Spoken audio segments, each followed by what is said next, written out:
As I read chapter 9, one of the questions that comes to my mind is, how do you diagnose hypocrisy?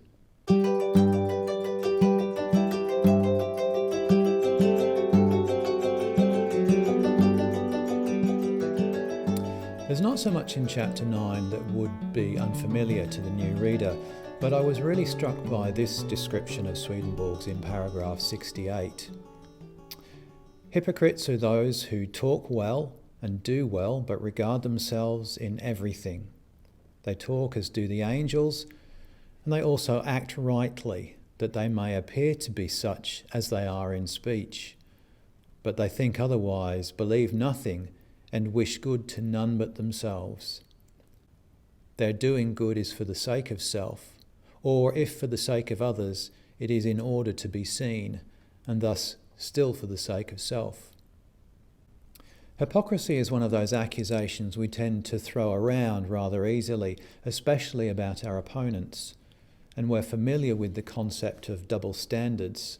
We say the pot calling the kettle black. And that's the external visible sign of hypocrisy. And we're quick to call out hypocrisy we see in others. But Swedenborg is talking about the undiagnosed hypocrite, the one capable of worming his way into heaven. And in any case, we're strangely blind to our own hypocrisy. So what is hypocrisy? Well, Swedenborg describes it here as a contradiction between motivation and action. And how do we diagnose it? Well, I can only truly diagnose hypocrisy in myself, and only then if I'm open to examining my own thoughts and motives, my own inner processes. But there are other ideas in this chapter worth looking at too. I notice, for example, the similarity between various societies of heaven, but with subtle differences he describes like a family likeness. And then there's the idea of heaven never really being full, but being perfected by growing ever bigger, and especially by ever-increasing variety. And he talks about the likeness of the parts and the whole. And then I couple that with something he said in the previous section about the mutual use of the parts and the whole to one another. And this, of course, reminds me of fractals, both the mathematical concept and as they appear in nature.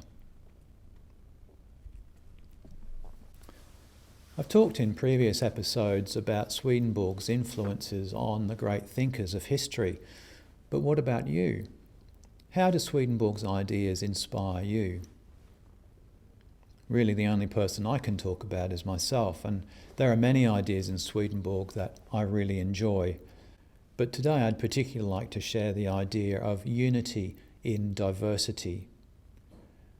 The idea of respect for other religions is something that is fundamental to Swedenborg's understanding of the world and religion. And it brings to mind the importance of respecting all opinions, and especially those which are in opposition to my own, and the value that opposition brings to the understanding of any subject. So, how do Swedenborg's ideas inspire you? Perhaps you'd like to share your thoughts in the comments below, or even appear in a future episode. As always, you're welcome to read along with us or read ahead if you'd like, and feel free to ask any questions you have in the comments below.